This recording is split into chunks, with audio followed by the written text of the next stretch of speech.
நண்பர்கள் அனைவருக்கும் வணக்கம். கடந்த சில நாட்களுக்கு முன்பு யூடியூபர் அரசியல் விமர்சகர் சவுக்கு சங்கர் கைது செய்யப்பட்டார். அவரை எதுக்கு கைது செய்திருக்கோம் அப்படின்னு காவல்துறை சொல்லிச்சுன்னா, காவல்துறையில் பணிபுரியும் பெண்கள், காவல்துறையில் உயர் அதிகாரிகள் அவதூறாக பேசினார், பெண்கள் மாணவர்கள் ஏற்படக்கூடிய வகையில் பேசினார், அதனால் கைது செய்தோம் அப்படின்னு சொன்னாங்க. கைது செய்துட்டு அவர் வாகனத்தை சோதனை செய்தால் அதில் கஞ்சா இருக்குது அப்படின்னு சொல்லி ஒரு 6 வழக்கு போட்டு அவரை கைது செய்யப்பான்ட்டாங்க. அடுத்ததாக அந்த சவுக்கு சங்கரை நேர்காணல் எடுத்த பத்திரிகையாளர் பெலிக் ஜெரால்டையும் இப்போ நேற்று கைது பண்ணிட்டாங்க. கைது பண்ணதோடு மட்டும் இல்லாமல் இன்றைக்கி அவரை வீட்டில் முழு காவல்துறை மூலமாக சோதனை நடத்திருக்காங்க. பத்திரிகையாளர் ஜெரால்டை நேர்காணல் எடுத்த ஒரே காரணத்தாக கைது செய்யப்பட்டிருக்காரு. இதுக்கு இந்த பத்திரிகையாளர் சங்கமோ தனிப்பட்ட பத்திரிகையாளரோ கண்டனம் தெரிவிச்சிருக்காங்கன்னு நம்ம தேடி பார்த்தோம்னா கடுகளவு கூட இல்லை. இதே பத்திரிகையாளர் சங்கம் தான் பாரதிய ஜனதா கட்சியின் தலைவர், மாநில தலைவர் அண்ணாமலை அவர்கள் ஒரு பேட்டியில் பத்திரிகையாளர்கள்லாம் திராவிட முன்னேற்றம் செய்த ஆட்சியில் நடக்கக்கூடிய குற்ற செயலில் நீங்கள் கண்டுக்கிடாமல் இருக்கீங்க. எங்கள் ஊரில் ஒரு பழமொழி சொல்லுவாங்க, பார்த்து பல்லு படாமல் அப்படின்னு, அதே போல் நடந்துக்கிறதே அப்படின்னு சொன்னார். அந்த ஒரே காரணத்துக்காக ஒரு பத்திரிகையாளர் சங்கம் எங்கள் பேரில் ஒரு 10 பேர் நாங்கள் போராட்டம் பண்ணுவோம், அண்ணாமலையை பாய்காட் பண்ணுவோம், அண்ணாமலையை நாங்கள் எதிர்ப்பு தெரிவிப்போம், அண்ணாமலை பேட்டி எடுக்க முடியும்னு பயங்கரமாக போராட்டம் பண்ணாங்க. எதுக்குன்னா அவர் அப்படி ஒரு வார்த்தை சொல்லிட்டாரு, பத்திரிகையாளர்களை தரக்குறைவாக பேசிட்டாருன்னு.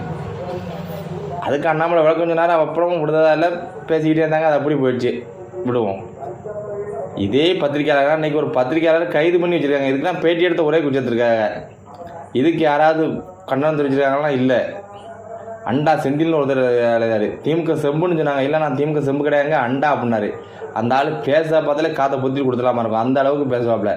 நான் நடுநிலை, குரலச்சவர்களும் குரலாக ஒழிக்க போகிறேன் பாரு. ஆனால் அதிகாரத்தில் யார் இருக்காங்களோ அவங்க குரலாக தான் ஒழிப்பார். அண்ணாமலை பேசின டைம் பயங்கரமாக யூடியூப் பக்கத்தில் உட்காந்து பொங்கி எழுந்த செந்தில் இன்றைக்கி எதாவது பேசிக்காருன்னு பார்த்தா இல்லை.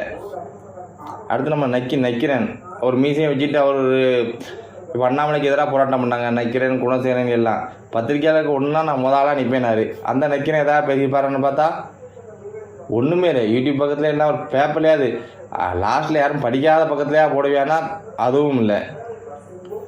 சன் டிவியில் ஒருத்தர் ஒர்க் பண்ணியிருக்கார் குணசேகரன், நியூஸ் 8லேருந்து மாரிதாசால் வேலை போய் சன் டிவிக்கு போன குணசேகரன் அண்ணாமலைக்கு எதிராக போராட்டத்தில் இவரும் கலந்து கொண்டு பேசினார்.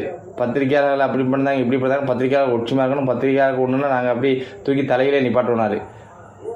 அவராக ஏதாவது சொல்லியிருக்கார், அவர் சொல்ல முடியாது. ஏன்னா சன் டிவியில் வேலை பார்க்குறாரு. அவர் சொன்னால் அவர் வேலை போயிடும், அவர் அவ்வளோதான்.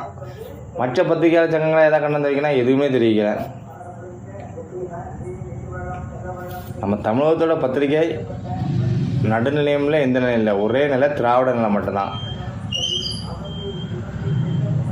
பெலிக் ஜெரால்டு கைது செய்யப்பட்டதுக்கு இன்றைக்கு சீமான் தான் தனது எக்ஸ்ட்ரா பதிவில் ஒரு கண்டனத்தை தெரிவிச்சிருக்காரு. திமுக அரசின் பாசிச நடவடிக்கை. கடந்த சில நாட்களுக்கு முன்பு பத்திரிகையாளர் கைது செய்யப்பட்டதுக்கு கண்டனம் தெரிவித்த ஸ்டாலின் ஆட்சியில் இந்த கைது நடக்கிறதுக்கு வெட்கப்படணும்னு சீமான் மட்டும் தான் சொல்லியிருக்காரு. ஆகவே பத்திரிகையாளர்கள் நீங்கள் தான் பாதுகாப்பாக இருந்துக்கணும். ஏதாவது சொல்லி ஜெயிலுக்கு போகிறாங்க. நன்றி, வணக்கம்.